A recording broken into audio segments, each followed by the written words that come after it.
Welcome to an open box here, something I just received in the mail today um, from Decision Games here.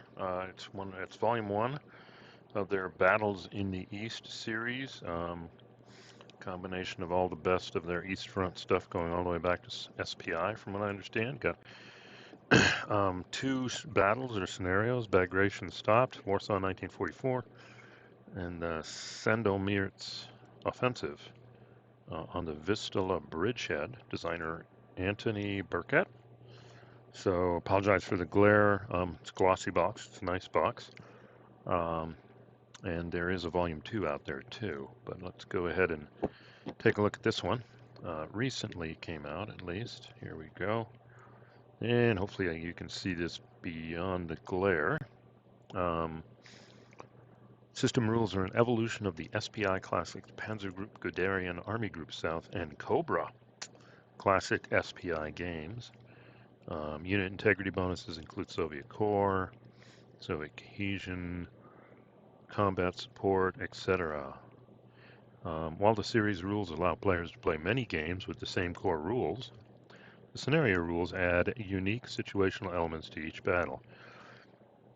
Each volume includes two battles from 1 year, with 2 copies of the charts and tables, as well as the scenario rules and setup cards for easy reference. So this is a system rules should be the beginning of a series, and obviously they've already got 2 volumes out. I think the second volume deals with 1941, Barbarossa, Barbarossa, that is.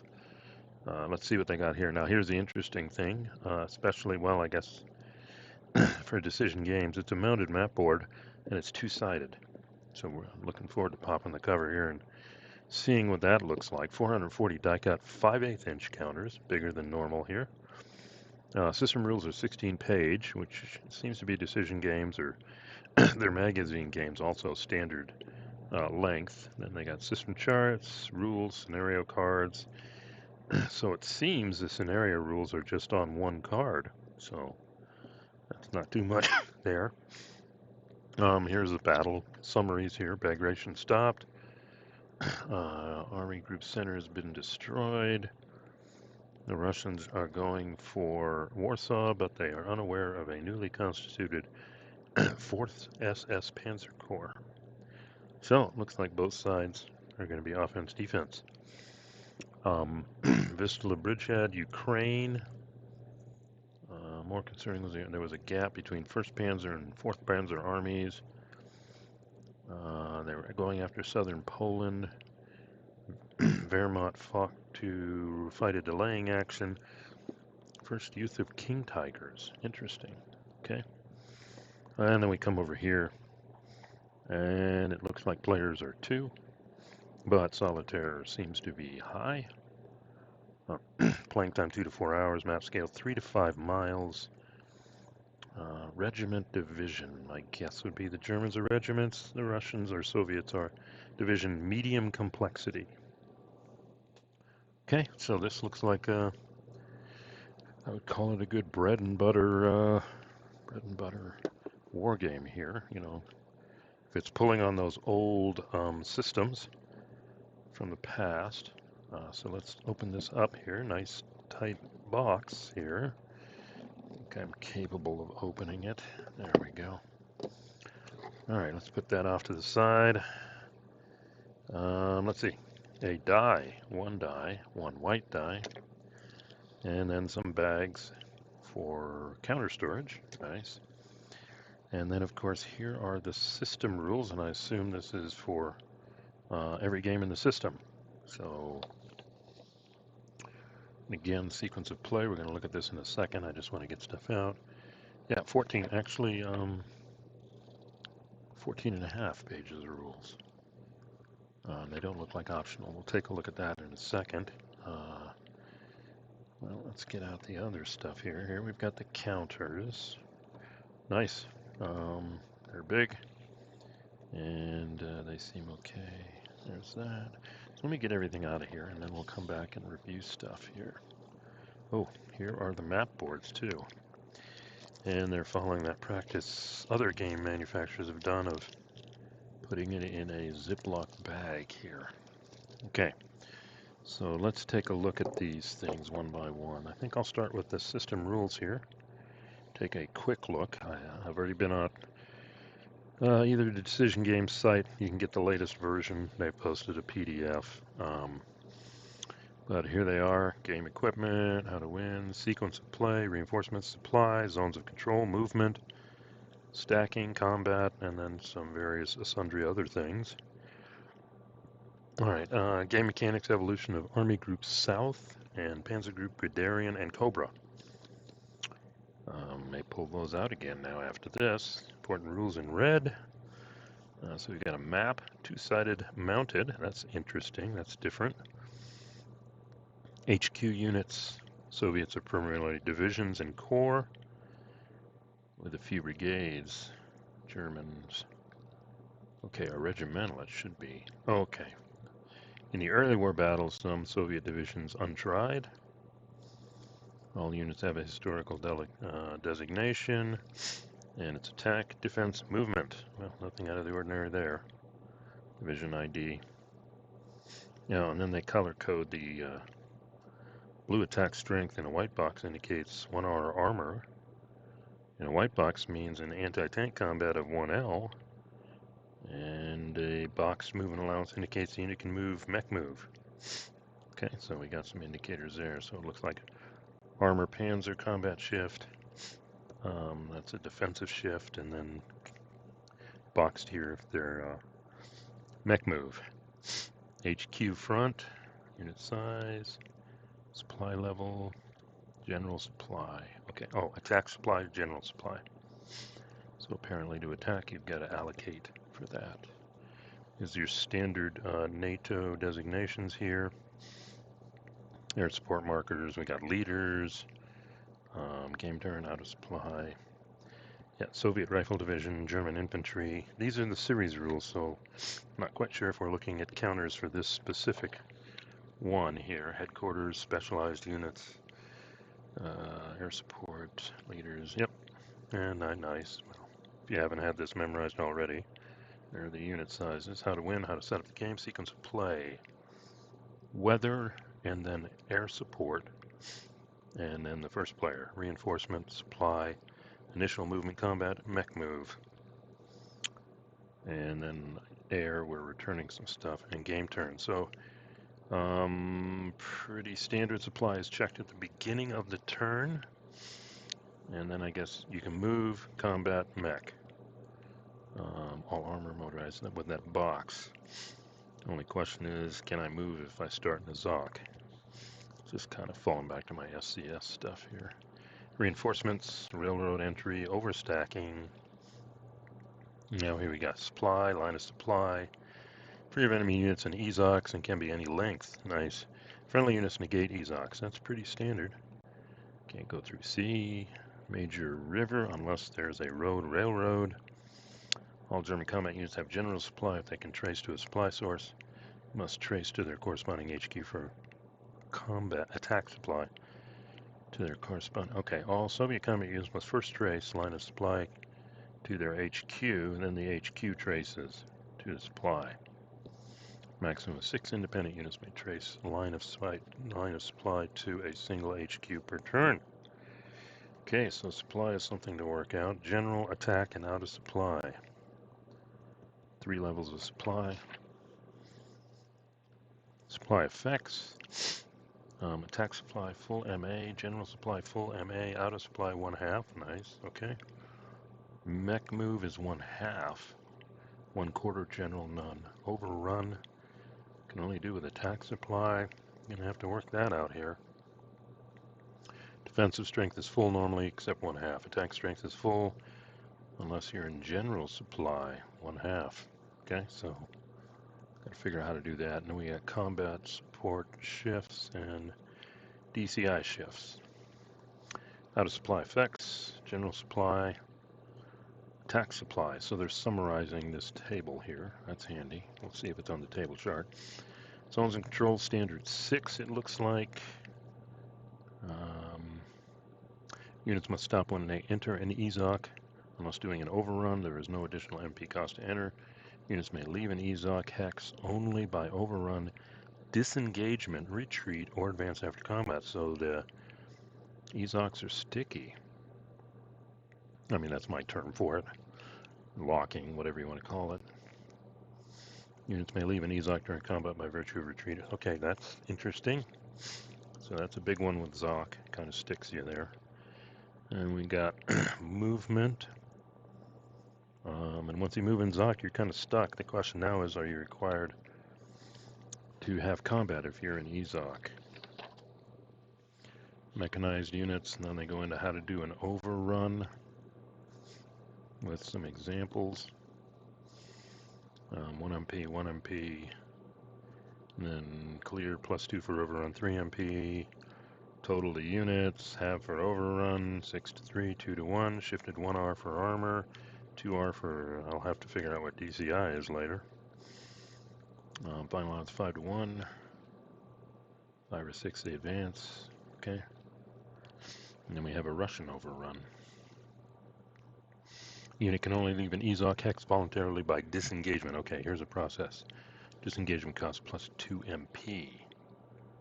All right, there's your difference there. Okay, so you can disengage it. Appears to be, and each scenario may have a different one. Okay. Units with 0. Here we've got stacking, regimental equivalents. So we got to do a chart for that. And then they give you some examples here. Stacking is checked at the end of each initial movement and mech movement phase. Thus, it is possible to move units into or through hexes occupied by other friendly units, so there's no roadblocks. Also checked during the combat phase at the end of each retreat and at each advance. Retreating unit. No other option than overstacking is eliminated. Oof, that's not good. There are regimental equivalents, okay. Division core integrity. There it is, DCI. So if the whole division/core attacks together, you get a DCI shift. Combat. Phasing players attacking. Okay. Attacking is voluntary. There you go. And you can attack, yeah, standard combat stuff here. Multiple unit, multiple hex. And then the shifts we talk about here. With terrain, we saw armor, anti-tank, specialists, even air and naval. And these are series rules, so I would imagine each specific one has maybe different rules. Concentric, surrounded attacks, combat resolution, combat results, eliminated, a number, step losses. We've got an engage result. And then retreats are always optional. Lose steps rather than retreat. Okay. And then they give you an example. Good stuff. Advance after combat. Path of retreat. Along the path of retreat. Question is can it then move all the way along or only mech units? Okay. Soviet infantry unit advances into the defender's head. Soviet mech corps advances into the first hex. German have been eliminated. Soviet mech corps will be able to advance into any hex. So I think it's split out by mech. I'll sort that out later. Let me talk about air support. It could be air support to combat, it looks like, or interdiction. Some games have transport. Okay. Headquarters units, supply level, supply range, colors, modifiers, use of key HQs to deliver attack supply. That's what they're doing. Let's see, and then, yeah, they're tracing the supply for also. Then we talk about leaders. It looks like they provide combat shifts. Untried units. I don't think in this one I have. This is 1944, but I'd imagine volume 2 that applies to. We got weather, fortifications, both on map and counter, naval where it's available, and bridging units. Okay, and that puts us. So there's some nuances you got to pick up on, but for a standard wargamer, a veteran wargamer, a lot of this stuff is what you'd expect. And here's a nice detailed sequence of play. Okay, and these are the series rules. So looks like if you get this down, you can continue on with this series rule. So that's interesting. I mean, I've been doing some SCS, and maybe Decision Games is starting to do that. All right, let's look at some other stuff here. Let's go ahead and get the counters done. Okay, it looks like we got Bagrations. Each scenario has its own counters, and then even the smaller one. These are big counters. You can tell. And two-sided reduced step and markers here. Okay, so this is a little piece of it here. We do see tank units as opposed to panzers, what they call Panzer Grenadier, mechanized for them. That looks like bridging. And this is Bagration. Let's take a look. Yeah, here's the main one. This is Bagration stopped. There you go, a nice picture of all of them. No, well, a little bit of glare. Sorry about that. See if I can get rid of it. Supply units on the top. We've even got our leaders, Modal, and never heard of that guy, Gilly. Probably something famous, and I'm gonna find out later. Russians look like they are divisions. Germans look like they are regiments. Okay. Got some Hungarians down here. Guards units. And again, the backside, there are some one-step units here apparently, because they don't ever reduce strength. And then the Sandomierz. I guess that's how you pronounce it. I'm probably butchering it. Yep, there's some Russian leaders. Konev. Yep, I've heard of him. Bauk and Breith. Well, Bauk I've heard of. 4th Panzer and 3rd Panzer armies, it looks like. 1st Ukrainian and 1st Guards tank. Looks like Naval Werfer, maybe. Tamo Werfer here. Looks like we got color coding based on the unit. 1st Panzer, 3rd Panzer. I think it's going to be by army. And again, flip side. All right, let's take a look at the charts here. Charts and displays. Bagration stopped offensive displays. Here's support table, division core, DCI chart. That's nice. Okay, it changes. 10 turns. Ooh. And it gives reinforcements or withdrawals. Wow. So that's that. And nothing on the other side. So this is Bagration. Oh, and here we go. Scenario rules. So they aren't adding a lot. Setup and scenario rules. And it's all on one page here. Additions, changes, reinforcements, special units, disengagement. Not a lot. Disengagement. Volksgrenadier have an additional +1 MP when trying to disengage. Okay.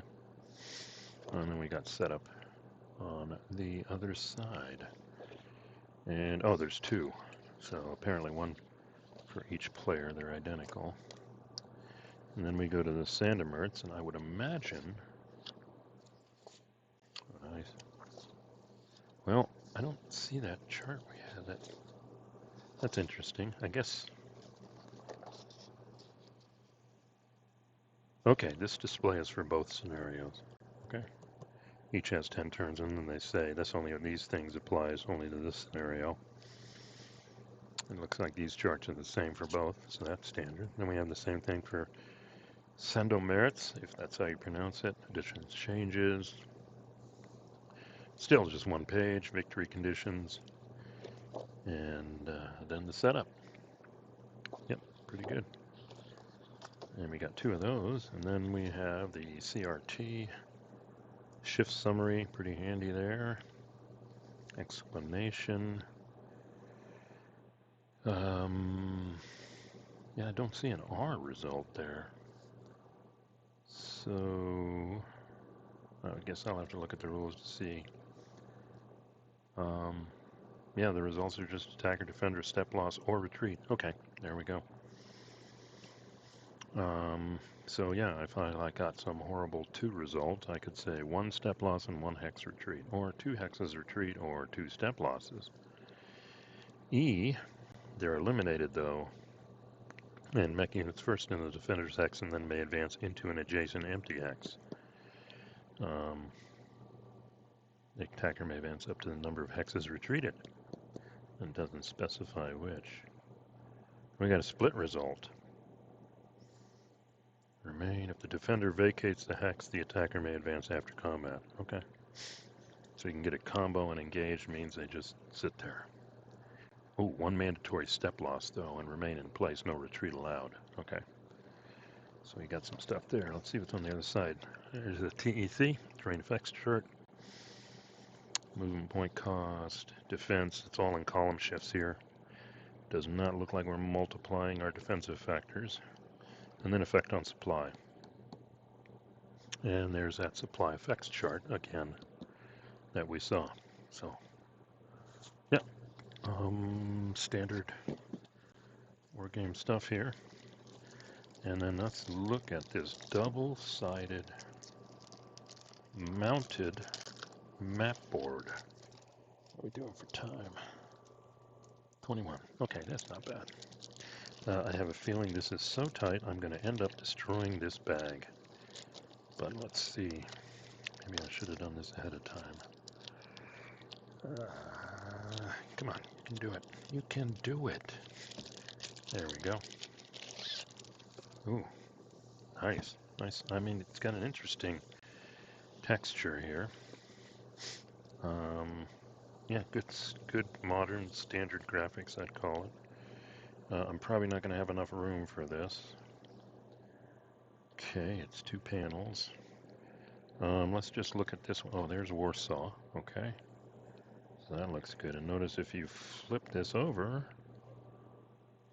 you get another map. Sorry about this. Not going to see the whole thing. There's Sandomierz, whatever, right here.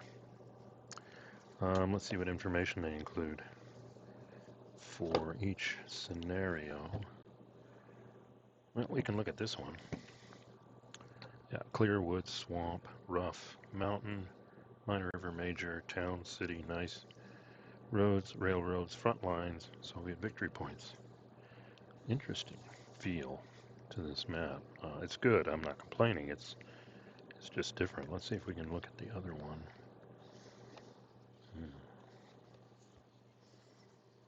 That's Sandomierz. We looked at that. I may pause just to find this one. That's all I see is Sandomierz. It's got to be another one. Don't want to mess up these maps either, so hold on. I think it'd be right here. I'm going to find you. No, it's just Sandomierz. It's all Sandomierz. Oh, here it is. No, wait, that's Sandomierz too. Just trying to find the, I'm going to stop here in a second and give up. It should be, okay, there it is. Bagration stopped. Let's see if I can do that without destroying it. Here you go. I'll just put it right here. Pretty much the same. Okay, looks like the same. All right, let's see if I can put this together without messing it up. They're nice. My only personal problem is there's no Vassal mod for this yet, and can't take a mounted map and run it through a flatbed scanner or the one I do in my office store, so I'll have to figure out a way, if they don't come out with a Vassal mod soon, to scan this map so I can create it, create the Vassal mod. Because the other thing is I just set up a magnetic, big magnetic, I think it's 4x8, but can't use that with a mounted map board either, using magnetic counter clips, but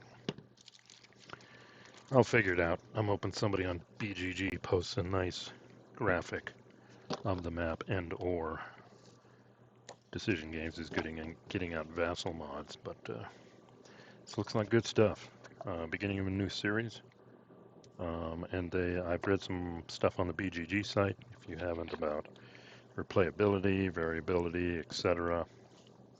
So even though it's 2 scenarios and 10 turns, each game will hopefully will have a different twist to it. But we'll see. So I'm looking forward to getting this on some kind of table here soon. So, and if it's good, I may just go out and get volume 2 here shortly. So there you go, Battles in the East, Decision Games, Volume 1, Bagration, Sandomierz. And beginning of a series here. Already 2 volumes. And solitaire playability high. Can't go wrong with that. So there you go. Thanks for listening. If you click like, comments appreciated. And as always, if you haven't subscribed yet, please subscribe so you know when you get my next video. Speaking of which, see you at the next one. Thanks for listening.